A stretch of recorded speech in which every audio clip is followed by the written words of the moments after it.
Hello बच्चों, let's read the question. Draw the graph of the following equations on the same graph sheet.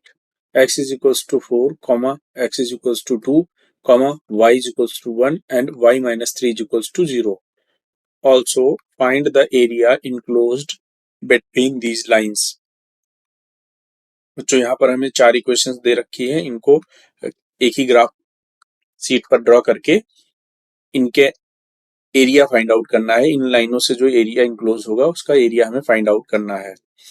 That means enclosed area हमें find out करना है। तो सबसे पहले हम यहाँ पर की कॉन्सेप्ट डिस्कस करेंगे बच्चों। की कॉन्सेप्ट,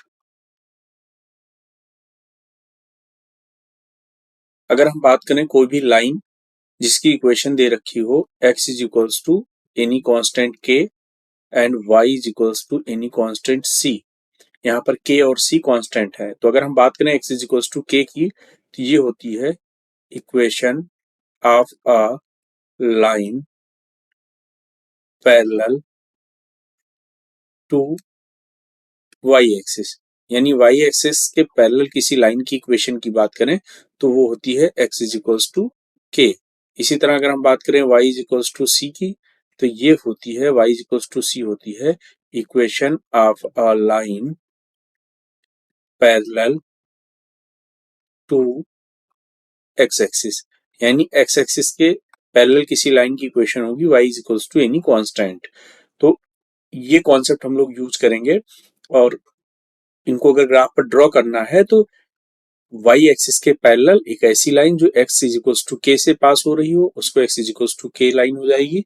इसी तरह x एक्सिस के पैरेलल कोई लाइन जो y इज इक्वल्स टू सी यानी y कोऑर्डिनेट c है उससे पास हो रहा हो तो उसे ड्रॉ किया जा सकता है। तो इस कॉन्सेप्ट को हम यूज करके क्वेश्चन सॉल्व करेंगे। तो यहाँ पर जो हमें चारों इक्वेशंस दे रखी हैं उनको हम लिखेंगे। पहली इक्वेशन है x इज इक्वल्स टू 4, दूसरी इक्वेशन है x इज इक्वल्स टू 2, तीसरी इक्वेशन जो हमें दे रखी है वो है y इज इक्वल्स टू 1, और जो फोर्थ इक्वेशन है that is y minus 3 is equals to 0।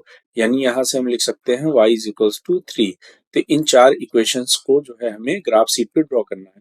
तो सबसे पहले यहाँ पर हम लोग एक कार्टेशियन कोऑर्डिनेट सिस्टम ड्रॉ कर लेते हैं। This axis is x axis and this vertical axis is y axis. तो यहाँ पर अगर हम बात करें तो ये कोऑर्डिनेट हमारा 1, ये कोऑर्डिनेट हमारा 2, फिर 3, और इस तरह से यहाँ पर ये कोऑर्डिनेट 4 हो गया। अगर y एक्सिस पे देखें तो this is 1, this is 2, this is 3 and this is 4। यहाँ पर हमने कोऑर्डिनेट्स पॉइंट्स जो है मार्किंग कर लिया y एक्सिस और x एक्सिस पे। अब अगर हम बात करें x इज इक्वल्स टू 4, तो x इज इक्वल्स टू 4 ये एक ऐसी लाइन होगी जो y एक्सिस के पैरेलल होगी और x पर 4.4 से पास हो रही होगी। यानी x की वैल्यू यहाँ पर 4 है तो यहाँ से पास होगी और y एक्सिस के पैरेलल होगी। यानी ये लाइन कुछ इस तरह से होगी। दिस इज द लाइन, ये हमारा x इज इक्वल्स टू 4 हो गया। This is the line x is equals to 4, ये लाइन हो गया, ड्रॉ हो गया। इसी तरह अगर हम बात करें x इज इक्वल्स टू 2, यानी x की वैल्यू 2 जहां पर है वहां से एक लाइन ड्रॉ करेंगे जो y एक्सिस के पैरेलल होगी। यानी ये लाइन कुछ इस तरह से होगी। This is the line. अगर हम बात करें x इज इक्वल्स टू 2, ये x इज इक्वल्स टू 2 हो गया, line parallel to y axis and passing from x is equals to 2। इसी तरह अगर y इज इक्वल्स टू 1 की बात करें तो ये होता y is equals to any constant, that means equation of a line parallel to x axis. यानी ये एक ऐसी लाइन होगी जो x एक्सिस के पैरेलल होगी और y एक्सिस पे पॉइंट 1 से पास हो रही होगी। यानी अगर हम देखें तो ये कुछ इस तरह से एक पॉइंट हो लाइन होगा, ये हमारा लाइन हो गया y इज इक्वल्स टू 1। इसी तरह अगर हम बात करें y इज इक्वल्स टू 3, यानी ऐसी लाइन जो x एक्सिस के पैरेलल हो और y एक्सिस पे पॉइंट 3 से पास हो रही हो, यानी यहां से पास हो रही हो, तो ये लाइन कुछ इस तरह से होगी। ये हमारी लाइन हो जाएगी y इज इक्वल्स टू 3। तो यहाँ पर हमने देखा कि जो हमारी चारों लाइन थी वो ग्राफ पर प्लॉट हो चुकी है। ये पहली line x is equals to 4, ये सेकेंड इक्वेशन की लाइन जो x इज इक्वल्स टू 2 है, फोर्थ लाइन जिसकी equation y is equals to 3, third line और फोर्थ लाइन जिसकी इक्वेशन दे रखी y इज इक्वल्स टू 3। इस तरह से हमने देख लिया। अब अगर हम बात करें area enclosed bye these 4 lines, तो ये जो एरिया है this is the area enclosed bye these 4 lines. ये जो एरिया हमने जो ड्रॉ किया है, इसको जो हमने मार्किंग किया है, ये area enclosed bye these 4 lines हैं। तो अगर हम बात करें तो हम देख रहे हैं यहाँ पर ये जो हमारा बन रहा है, ये स्क्वायर बन रहा है। स्क्वायर कैसे बन रहा है? अगर हम इस डिस्टेंस की बात करें तो ये जो डिस्टेंस है, distance between the line y is equals to 1 and y is equals to 3, ये 2 यूनिट आ रही है। इसी तरह अगर हम डिस्टेंस की बात करें, distance between the lines x is equals to 2 and x is equals to 4, ये भी हमारी 2 यूनिट आ रही है। ये 4 2 4 माइनस 2, तो 2 यूनिट आ गया। इसी तरह ये y is equals to 3, y is equals to 1, यानी 3 माइनस 1 2। तो यहाँ पर देखें तो ये एक स्क्वायर बन गया जिसकी जो साइड है 2 है। तो यहाँ पर अगर हम बात करें एरिया इनक्लोज्ड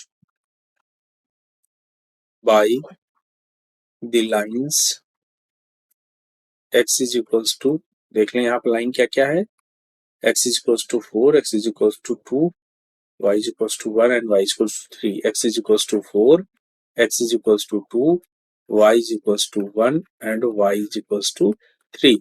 इसकी बात करें तो ये बन रहा है एक स्क्वायर। अभी हमने देखा है स्क्वायर, तो इसका जो एरिया होगा वो हो जाएगा एरिया इज इक्वल्स टू 2 का whole square, that means 4 square unit. क्योंकि हमको पता है area of a square is equals to side का होल स्क्वायर। ये फॉर्मूला होता है किसी भी स्क्वायर के एरिया का। यहाँ पर जो हमने फिगर में देखा था कि यहाँ पर जो है area enclosed between these 4 lines is a square whose side is 2 unit. तो यहाँ से जो हमें जो एरिया इंक्लोज्ड मिलेगा वो 2 का होल स्क्वायर यानी 4 स्क्वायर यूनिट होगा। दैट मीन्स इस क्वेश्चन के अगर फाइनल आंसर की बात करें तो इस क्वेश्चन का जो फाइनल आंसर होगा ये हमारा x इज इक्वल्स टू 4 की लाइन हो जाएगी, x इज इक्वल्स टू 2 के लाइन की equation, y is equals to 3 के लाइन की equation, y is equals to 1 के लाइन की इक्वेशन। ये जो है इनका जो ग्राफ की बात करें तो ये हमारे एक ग्राफ, दूसरा ये वाला ग्राफ हो गया, तीसरा ये ग्राफ हो गया और चौथा ये ग्राफ हो गया। चारों ग्राफ हमारे ड्रॉ हो गए। और इसी तरह अगर हम बात करें एरिया, तो जो एरिया इनक्लोज्ड होगा, area enclosed is equals to 4 square unit. This is the final answer of this question. I hope you all understood it well. Thank you and all the best.